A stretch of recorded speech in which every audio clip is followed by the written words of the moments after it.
Chapter 12, we get advice from a poodle. We were pretty miserable by that night. We camped out in the woods 100 meters from the main road in a marshy clearing that local kids had obviously been using for parties. The ground was littered with flattened soda cans and fast food wrappers. We'd taken some food and blankets from Auntie M's, but we didn't dare light a fire to try to dry our damp clothes. The Furious and Medusa had provided enough excitement for one day. We didn't want to attract anything else. We decided to sleep in shifts. I volunteered to take first watch. Annabeth curled up on the blankets and was snoring as soon as her head hit the ground. Grover fluttered with his flying shoes to the lowest bough of a tree, put his back to the trunk, and stared at the night sky. Go ahead and sleep, I told him. I'll wake you if there's trouble. He nodded, but still didn't close his eyes. It makes me sad, Percy.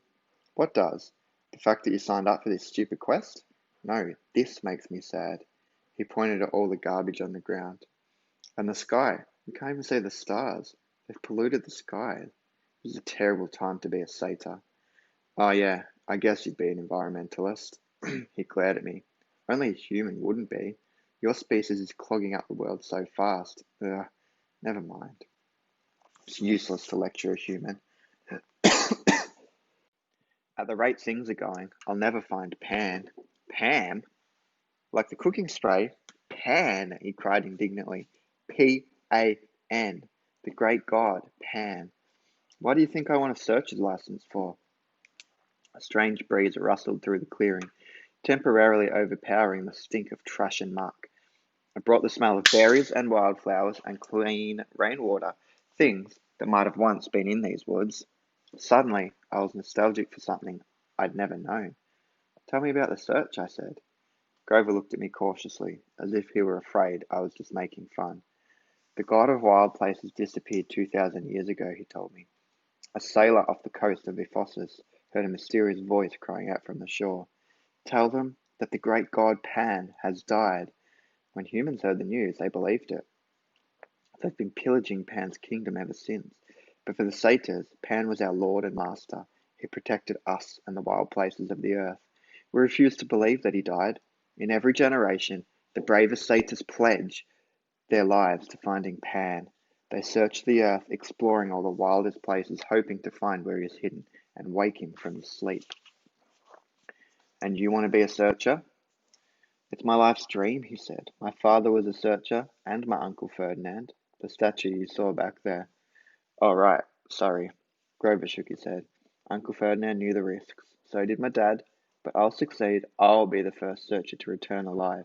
Hang on, the first? Grover took his reed pipes out of his pockets.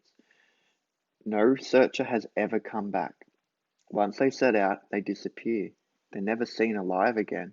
Not once in 2,000 years. Nope. And your dad? You have no idea what happened to him? None. But you still want to go? I said, amazed. I mean, you really think you'll be the one to find Pan?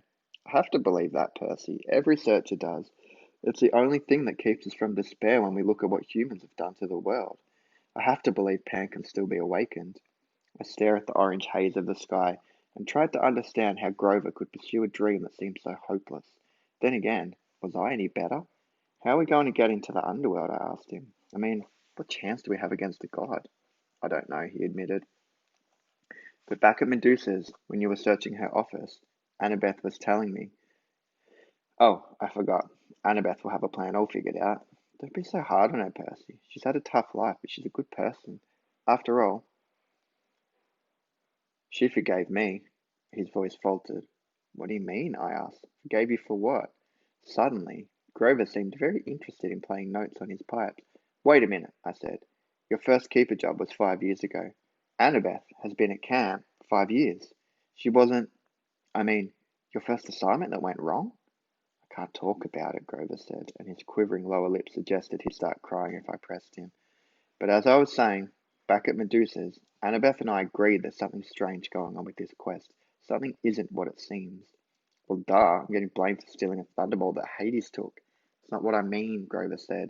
The kindly ones were sort of holding back, like Mrs. Dodds at Yancey Academy. Why did she wait so long to try to kill you? Then on the bus, they just weren't as aggressive as they could have been. They seemed plenty aggressive to me. Grover shook his head. They were screeching at us. Where is it? Where? Asking about me, I said. Maybe.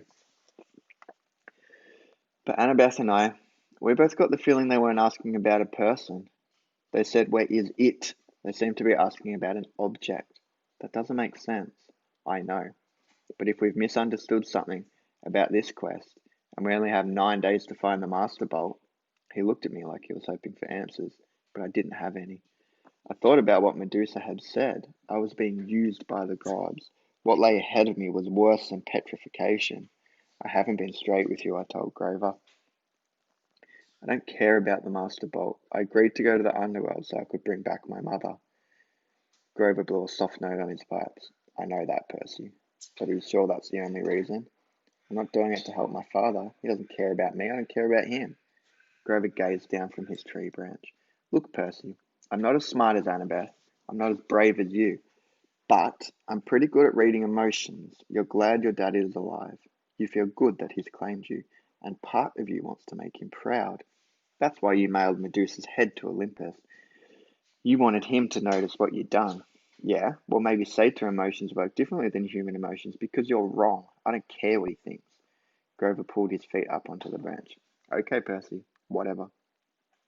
Besides, I haven't done anything worth bragging about. We barely got out of New York, and we're stuck here with no money and no way west. Grover looked at the night sky like he was thinking about that problem. How about I take first watch, huh? You get some sleep. I wanted to protest, but he started to play Mozart, soft and sweet, and I turned away, my eyes stinging. After a few bars of Piano Concerto No. 12, I was asleep. In my dreams, I stood in a dark cavern before a gaping pit. Grey mist creatures churned all around me, whispering rags of smoke that I somehow knew were the spirits of the dead. They tugged at my clothes, trying to pull me back, but I felt compelled to walk forward to the very edge of the chasm. Looking down made me dizzy. The pit yawned so wide and was so completely black I knew it must be bottomless. Yet I had a feeling that something was trying to rise from the abyss, something huge and evil. The little hero, an amused voice echoed far down in the darkness. Too weak, too young, but perhaps you will do. The voice felt ancient, cold, and heavy. It wrapped around me like sheets of lead. They have misled you, boy, it said. Barter with me, and I'll give you what you want. A shimmering image hovered over the void. My mother, frozen at the moment, she dissolved in a shower of gold. Her face was distorted with pain as if the Minotaur was still squeezing her neck. Her eyes looked directly at me, pleading, Go! I tried to cry out, but my voice wouldn't work. Cold laughter echoed from the chasm. An invisible force pulled me forward. It would drag me into the pit unless I stood firm. Help me rise, boy. The voice became hungrier. Bring me the bolt. Strike a blow against the treacherous gods. The spirits of the dead whispered around me. No. Wake. The image of my mother began to fade. The thing in the pit tightened its unseen grip around me. I realized it wasn't interested in pulling me in. It was using me to pull itself out. Good, it murmured. Good. Wake, the dead whispered. Wake. Someone was shaking me. My eyes opened, and it was daylight. Well, Annabeth said, the zombie lives. I was trembling from the dream. I could still feel the grip of the chasm monster around my chest. How long was I asleep? Long enough for me to cook breakfast. Annabeth tossed me a bag of nacho-flavored corn chips from Arnie M's snack bag, and Grover went exploring. Look, he found a friend. My eyes had trouble focusing. Grover was sitting cross-legged on a blanket with something fuzzy in his lap, a dirty, unnaturally pink stuffed animal. No, it wasn't a stuffed animal. It was a pink poodle. The poodle yapped at me suspiciously. Grover said, No, he's not. I blinked. Are you talking to that thing? The poodle growled. This thing, Grover warned, is our ticket west. Be nice to him. You can talk to animals? Grover ignored the question.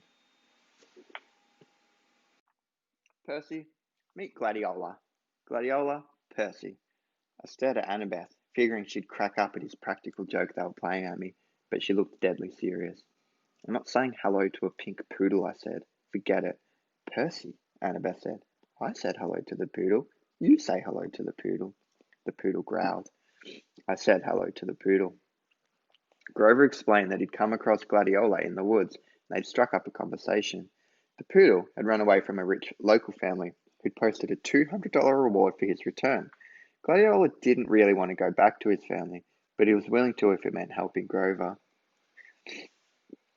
How does Gladiola know about the reward? I asked. He read the signs, Grover said. Duh. Of course, I said. Silly me. So we turn in Gladiola. Annabeth explained in her best strategy voice. We get money and we buy tickets to Los Angeles. Simple. I thought about my dream. The whispering voices of the dead. The thing in the chasm with my mother's face, shimmering as it dissolved into gold. All that might be waiting for me in the West. Not another bus, I said warily. No, Annabeth agreed.